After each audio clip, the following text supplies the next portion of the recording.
어떠한 재료에 의한 시장에서의 움직임이라기보다는 오를 때가 되어서 올랐다. 오늘 이제 외국인 투자자들이 파생 시장에서 선물을 1조 이상 매수를 했다라는 부분이 굉장히 주목해 볼 만한, 그리고 외국인 투자자들의 매수 규모를 판단해 볼 때 2% 그렇게 큰 규모의 내용은 아니었다라고 볼 수가. 1월, 2월에는 삼성전자가 실적이 회복된다는 기대감으로써 2,700까지의 흐름이 진행될 수 있다.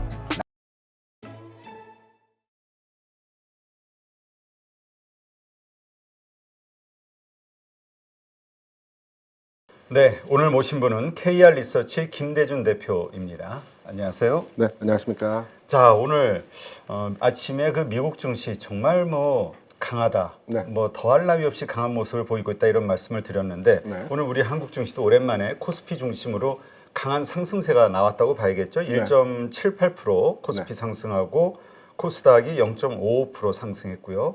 오늘 의미 있는 거는 외국인의 선물이 1조 6천억이나 들어왔네요. 그렇죠. 네, 오늘 시장 어떻게 보셨는지 좀 정리 한번 해주시죠. 원래 시장에서 악재나 호재보다는 이유 없는 상승이나 이유 없는 하락이 강한 흐름에서의 모습이 진행되지 않습니까? 네. 그래서 오늘 시장에서의 전체적인 분위기는 어떠한 재료에 의한 시장에서의 움직임이라기보다는 오를 때가 되어서 올랐다.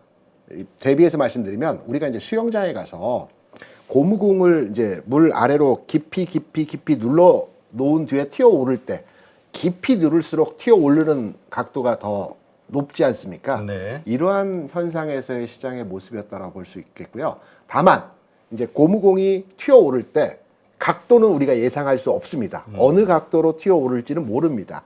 오늘 전체 시장에서의 분위기와 내용을 판단해 볼 때에도 기존의 시장이라고 한다면 반도체 중심의 시장의 주도 형성이 되는 모습이었다라고 판단할 때 오늘 장은 그 모습과는 약간 다른 각도에서의 흐름이 진행되었죠. 네. 이 부분 오늘 여러분과 함께 소통하면서 앞으로의 시장에 대한 부분도 한번 우리가 예상을 해보던 내용으로 오늘 한번 진행해 보도록 하겠습니다. 네.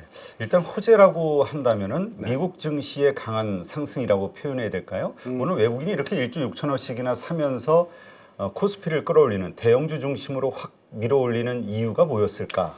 시장을 잘 봐야 됩니다. 미국 증시를 보게 되면 다우 지수는 역대 고가를 돌파했거든요. 네. S&P 지수는 역대 고가의 30포인트, 약 0.5%를 남겨두고 역대 고가 근처에 진입해 있습니다. 나스닥은 현재 한 15,000포인트가 되는데요. 16,000포인트가 역대 고점에서의 그 지수 움직임이죠. 그리고 종목별로의 미국 시장에서 시장을 주도했던 그 종목들을 우리가 면면히 살펴보게 되면 우리가 알고 있는 빅7의 종목이 아닙니다. 물론 애플이나 마이크로소프트가 고가 근처에서 왔다 갔다 하고는 있지만 미국 시장을 주도적으로 최근까지 움직임을 끌어올렸던 종목은 캐터필러, 네. 역대 신고가죠. 보잉, 이것도 그 신고가입니다. 여기에 홈디포라든가 또 코스트코라든가 이러한 종목들 어떻게 생각하십니까? 캐터필러, 보잉, 코스트코, 홈디포, 빅7의 종목 기술주가 아니죠. 네, 그렇죠. 네. 물론 브로드컴 같은 경우에도 신고가를 갱신하고 있지만 전반의 시장을 주도했던 종목들의 흐름들은 가치주입니다. 네. 우리 시장에서도 오늘 시장에서의 내용을 잘 들여다보시게 되면 그간의 시장을 주도했던 반도체 종목의 중심의 시장 흐름이 아니었고요.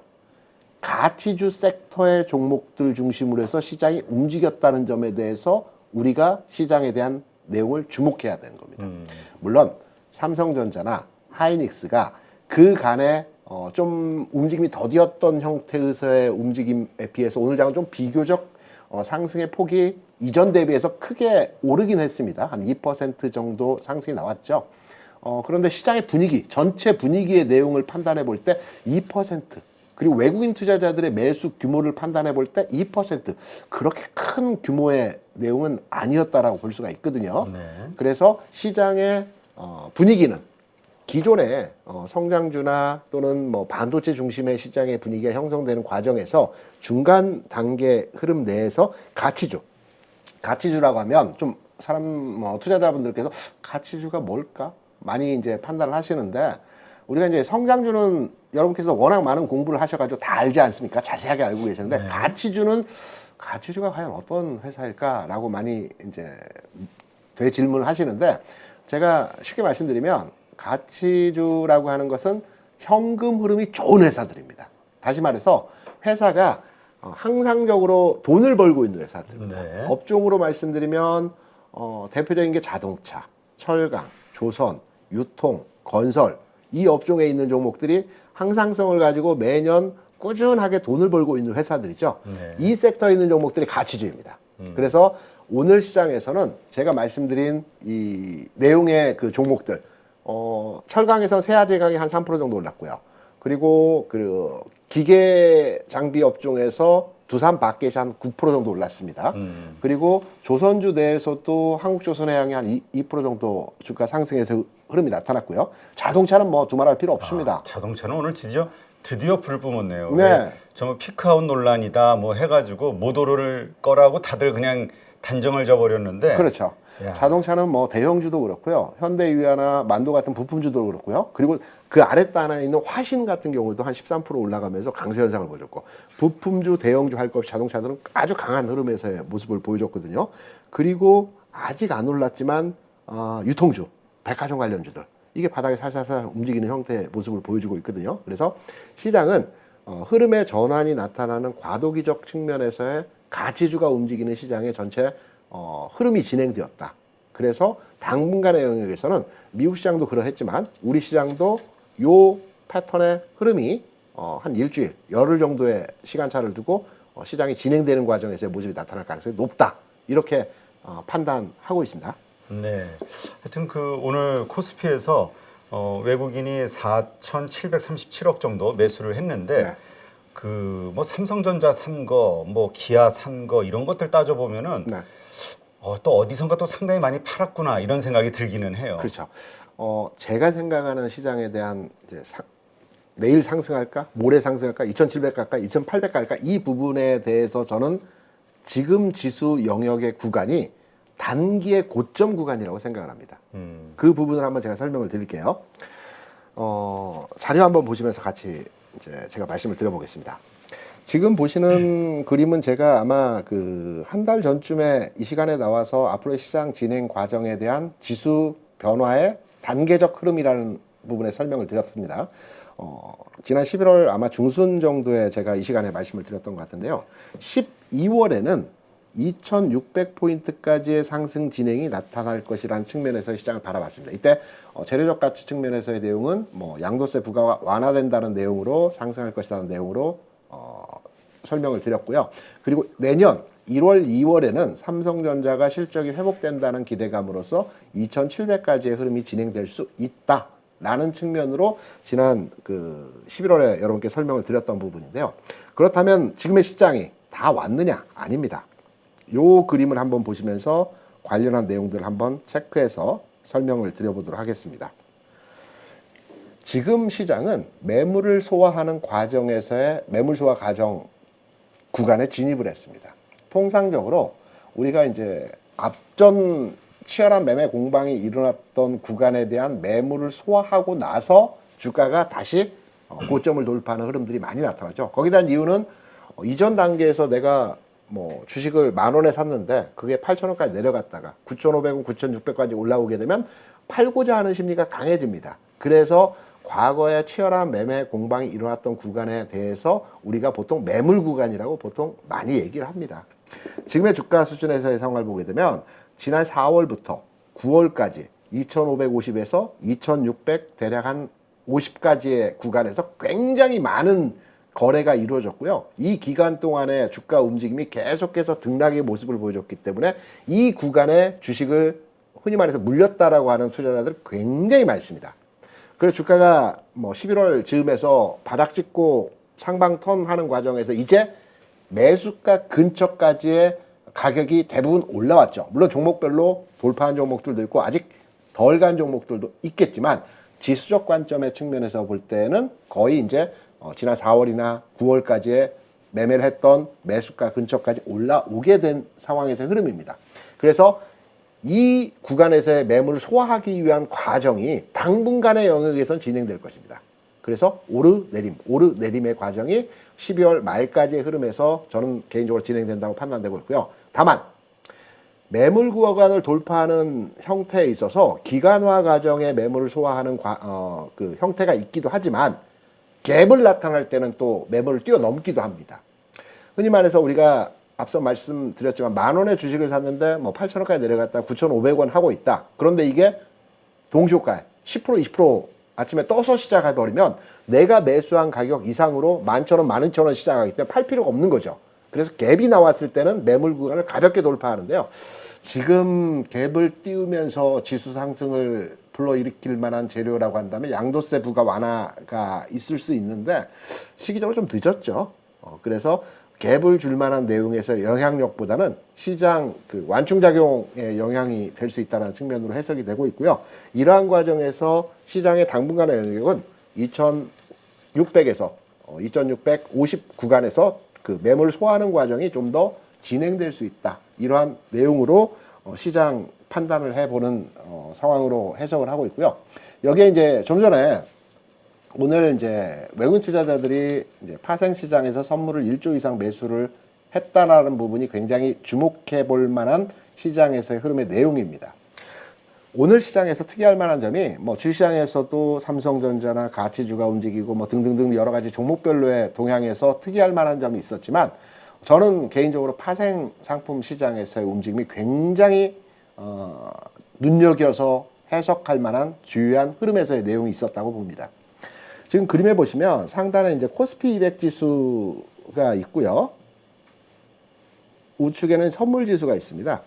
통상적으로 우리가 12월 구간에는 그 1월 초에 이제 배당락이 발생하지 않습니까? 그래서 통상의 일반적인 시장 상황 하에서는 선물 지수가 코스피 지수 대비해서 대략 한 배당락 지수를 감안한 2포인트 정도 낮게 움직이는 게 일반적 시장입니다.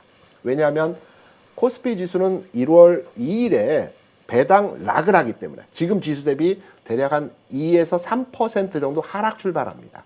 그래서 이 부분에 대한 가격 진행이 되었던 선물 시장에서는 미리 가격이 빠져 있는 상태로의 진행이 돼야 되는 거거든요. 그런데 지금 보시면 코스피 대비해서 선물 지수가 콘텐고입니다.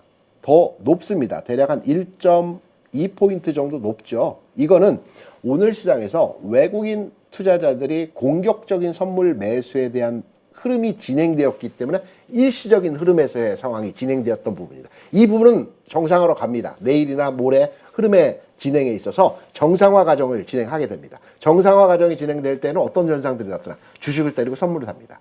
주식 매도가 나오겠죠. 내일부터는. 그래서 오늘 시장에서 외국인 4,600억을 매수했고요. 기관이 1조 1,000억 원을 매수했습니다. 하지만 기관의 그 매수는 선물시장에서 차익거래로의 형태가 진행됐죠. 선물시장에서 1조를 매도를 했습니다. 그래서 무위험 차익거래, 아비트리지 거래를 하면서 주식에서는 1조를 사고 선물에서 1조를 팔았기 때문에 기관의 매매 동향에 있어서는 그냥 스퀘어 포지션이라고 보고 있고요. 외국인 투자자들은 현물에서 4,600억, 선물시장에서 이거 장중 기록이기 때문에 종가에 약간 달라질 수도 있겠지만 1조 6천억입니다. 1조 6천억을 산 이유는 일본 시장에 대한 영향 때문입니다. 일본에서 어제 그제 그 주가가 빠졌던 이유가 기존의 통화 완화 정책에 대해서 스탠스가 바뀔 수 있다라는 내용으로 최근 일본 시장이 하락했죠. 어제 오늘 2%, 1% 상승했습니다. 이 이유는 통화 완화 정책을 기존의 기조로 유지하겠다라는 내용으로서 진행이 되었기 때문에 어제 오늘 일본 시장이 크게 올랐거든요. 여기에 대한 외국인 투자자들 일본 시장, 한국 시장 들어오는 과정에서 한국 시장에 대해서는 선물을 먼저 산 겁니다. 공격적으로. 그래서 오늘 지수의 상승에 밑바탕이 된, 뒷받침이 된 흐름에서의 모습이었고요. 앞서 말씀드린 대로 이 부분에 대한 내용들은 주식을 사지 않고 선물을 샀다. 이거는 발빠르게 시장 대응을 하겠다라는 내용이죠. 그래서 오늘 지수가 여러분 초치는 건 아니지만 45포인트 가까이 상승하면서 시장의 분위기가 굉장히 좋아졌습니다. 하지만 오늘 이후의 시장에서 지금의 지수 흐름을 계속적으로 끌고 갈 수 있느냐, 이 부분은 조금 더 우리가 생각해 봐야 될 부분이고요. 앞서 말씀드린 두 가지 측면, 첫 번째 매물 구간에 들어왔고요. 두 번째 외국인의 매수가 주식에서 매수를 한 것이 아니고 발빠른 매매 포지션 변화가 될 수 있는 파생 상품에 대한 매수로에 진행이 되었다. 기관은 어차피 차익권에 의한 매매였기 때문에 요 부분을 통해서 시장의 분위기는 좋지만 여기서 바로 2,700을 가고 지수가 바로바로 뭐 2,650을 돌파하고 고점 돌파하고 바로 가는 형태에서의 시장이라기보다는 지금 구간에 좀 흔들흔들 하면서 매물소화 과정을 거치기 때문에 여기에 대한 매매 전략, 종목 대응 가져가셔야 된다고 보고 있습니다.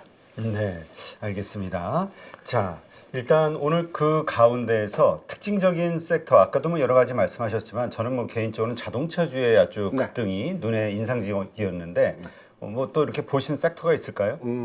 자동차 비롯해서요. 자동차가 움직이는 이유는 간단하죠. 우리가 이제 종목 순환의 상승 흐름을 이제 되짚어볼 때 첫 번째로의 상승을 주도하는 업종은 반도체입니다. 당연하죠.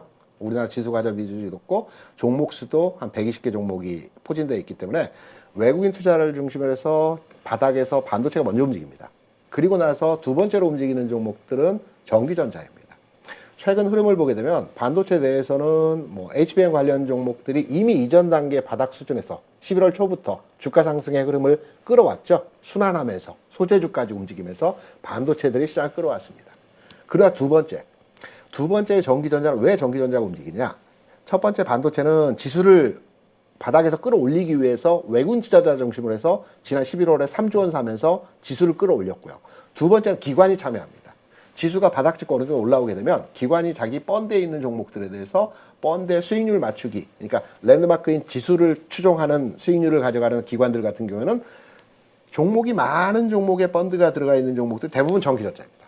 전기전자 종목들이 대부분 보시면 아시겠지만 그 흔히 예전에 옐로칩이라고 하는데요. 중가 대형주 종목들이 전기전자에 많이 있습니다. 가격적으로 보면 반도체는 가격이 높죠. 몇십만 원, 뭐 10만 원 이상들 합니다. 하지만 전기전자 업종에 있는 종목들은 보통 5만 원, 10만 원 사이 또는 5만 원 전후로 한 가격에 있는 종목들이 많습니다. 그래서 기관들은 포트폴리오 측면에서 전기전자를 많이 담아뒀거든요. 그래서 두 번째로 움직이는 게 전기전자입니다. 최근에 전기전자 업종 내에서 CXL 이슈 관련해서 뭐 그 코리아 서킷이라든가 관련한 내용의 종목들이 많이 움직였죠. 이러한 종목들이 두 번째로 상승 흐름이 나타납니다. 그러나 세 번째 자동차가 움직이는데요. 자동차가 왜 움직이냐? 반도체를 사고 전기전자를 사고 가격 부담들이 다 있습니다. 이제 어느 정도 올라갔기 때문에 그 다음에 선택하는 것이 실적 좋고 주가 안 움직였고 앞으로 이 종목을 사도 크게 손해볼 일 없겠다라고 하는 종목이 자동차입니다. 그래서 반도체, 전기전자, 자동차 순으로 매번 이러한 흐름들로의 움직임이 진행되는 과정에서 자동차로 매기가 순환하면서 집중되는 과정으로의 그 주가 상황에서 흐름이 진행되었고요.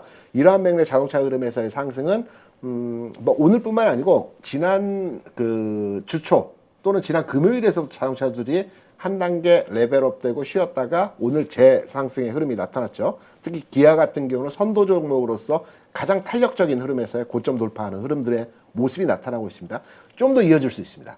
가치주 섹터에서 포함된 종목이라는 점도 자동차주에 대한 관심이 부각되는 내용이 있고요. 그리고 순환매 차원에서의 반도체, 전기전자, 자동차로 가는 순환의 흐름에서도 자동차가 갈 수 있는 지점이기 때문에 이 맥락에서 자동차가 좀 더 갈 수 있다. 이렇게 판단하고 있죠. 네. 그리고 삼성전자도 좀 눈에 들어왔어요. 네네. 오늘 기관에서 3,700억 가까이 매수를 하고 네. 외국인도 거의 1,500억 가까이 매수를 하면서 네. 오늘 2% 가까이 1.9%까지 상승을 좀 끌었는데 네. 삼성전자가 1.9% 오른다? 상당히 강한 모습이죠. 강하죠. 삼성전자가 지수 관여 비중이 시총 비중으로 해서 한 18%, 17% 정도 되기 때문에 지수 관여 비중이 굉장히 높은 종목이고요. 삼성전자는 기본적으로 저는 개인적으로 7만 8천 원 정도까지 1단계 상승 흐름이 진행될 것으로 판단되고 있습니다. 7만 8천 원 어디냐? 지난 96,500원 고점 찍고 내려오는 과정에서 거래가 굉장히 많이 됐던 구간입니다. 그래서 7만 8천 원까지 가는데 7만 8천 원까지 가는 과정에서 시간차 흐름이 좀 진행될 것 같고요. 계속해서 완만하게 흐름의 과정이 진행되는 가운데 삼성전자 움직임이 진행될 것 같고 제가 아까 가치주 섹터에 대한 부분을 말씀드렸죠. 그래서 가치주 섹터에 있는 종목들이 과연 어떠한 종목들이 관심이 부각이 되는지 이 부분도 한번 가치주를 말씀드렸기 때문에 이 부분 한번 설명을 드려보도록 하겠습니다. 가치주는 아까 그 모두에 제가 이제 그 자동차, 철강, 조선, 유통, 건설이라는 말씀을 드렸는데요. 그 관련 내용의 종목 내에서 자동차가 첫 번째로 이제 탑픽으로 올라와 있고요. 현대기업, 화신, SL. 왜냐하면 오늘은 삼성전자죠. 하지만 종목 간의 그 흐름을 보게 되면 그간에 강했던 반도체 내에서 뭐 주성엔진이라든가 한미반도체라든가 이런 종목들 오늘 마이너스였습니다. 반도체 소부장 종목들은 오늘 장에서 뚜렷하게 시장의 움직임을 지배하지 못했습니다. 이건 뭐냐면 그간에 반도체 소부장이 움직이는 과정에서 삼성전자나 하이닉스가 크게 주가에 반도체 부분이 반영되지 못하는 상황에서 가격 형성이 되었거든요. 이제 돌아가는 겁니다. 소부장에서 큰 종목으로. 네. 그리고 전기전자도 지금 L전자 굉장히 최근까지 주가 약세 보였죠. 그리고 삼성전기는 조금 올라갔긴 했지만 그리고 반면에 PCB 업체 종목들은 비교적 주가 탄력에서의 모습이 좋아졌습니다. 이게 이제 돕니다. 이렇게 한 번씩 이렇게 돌아가거든요. 자동차는 대형주, 부품주 다 같이 움직였지만 좀 성격이 다른 흐름이고요. 그래서 자동차는 아주 큰 주식이나 부품주나 흐름의 진행에 있어서 동일하게 그 가격 진행이 나타나겠지만 탄력적인 측면은 부품주가 좀 강하다라고 해서 말씀드리는 뭐 현대, 화신, SL 같은 종목들이 눈에 띄는 종목이고요. 철강은 전반의 흐름에서 최근까지 움직임이 굉장히 더디었습니다. 이제 막 상방 턴하려고 하고 있습니다. 세아적인 현대제철 같은 종목들 주가 움직임에서 부담이 없는 지점에서 와 있거든요. 조선은 이전 단계의 산차를 움직였기 때문에 지금은 조금 쉬어갈 구간에서 흐름이 진행될 상황이거든요. 그래서 조선주는 유보 좀 이따 보자. 지금은 아니다. 유통주 저는 개인적으로 지금 주식을 살 게 마땅히 없다라고 하신다라면 유통주 중에서 현대 백화점주 한번 관심 가져야 될 상황이라고 보고 있습니다. 왜냐하면 백화점주가 거래량이 그렇게 많지는 않아요. 네. 그래서 접근성은 좀 떨어지는데 실적 대비해서 주가의 조정이나 주가의 그 저평가된 부분이 굉장히 저는 크다라고 보고 있거든요. 오늘 뭐 신세계나 현대백화점 같은 경우 주가 상승폭이 크진 않았습니다. 1, 2% 수준이거든요. 네. 근데 횡보 이후에 상방 턴하는 모습 보여줬습니다. 그래서 거래량 많지 않기 때문에 이 부분에 절대적인 투자가 어렵겠지만 일부 포트를 가져가는 것도 괜찮다라고 판단이 되고 있고요. 건설은 약재가 많이 있죠. PF 관련한 약재들이 많이 있습니다. 그래서 일반 건설 종목보다는 그 플랜트 관련 기업들, 뭐 삼성엔지니어 같은 종목, 이 종목의 흐름이 긍정적으로 판단하기 때문에 가치주가 이번 주 다음 주까지의 흐름을 시장을 지배한다고 판단할 때 이 섹터에 있는 종목들이 한번 관심 갖고 지켜봐야 될 종목이다. 이렇게 판단하고 있죠. 네, 알겠습니다. 자, 그러면 이러한 것들 바탕으로 내일장 어떻게 준비할 것이냐? 네. 네, 간단하게 좀 설명을 해주시죠. 내일장은 저는 일단 그 목표치 임계점 지수 상황이 도달했다고 보고 있습니다. 그래서 오늘 상승에 대한 숨고르기 과정이 진행될 것으로 판단되고 있고요. 그래서 내일장은 주식을 팔아야 되냐? 그게 아니죠. 오늘 강했던 종목에 대해서 내일 조정 받을 때 오히려 사야 된다는 측면에서 접근이 가능하고요. 내일장에서 오히려 주가 만약에 미국 시장 상승해서 떠서 시작한다. 되밀릴 가능성이 있습니다. 반대로 하락해서 출발한다. 미국 시장이 오늘 조정을 받는 과정에서 흐름이 나타난다면 조정받을 가능성이 높은 위치에 있습니다. 그래서 조정받는다면 오히려 내일장에서는 조정받을 때 오늘 못 샀던 주식에 대해서 사야 되는 대응으로 전략적으로 그 시장 운용을 하시면 뭐 앞으로 시장 상황 긍정적으로 보고 있기 때문에 충분히 내일장이 유효한 시장 대응이 될 것이라고 생각하고 있습니다. 네, 알겠습니다.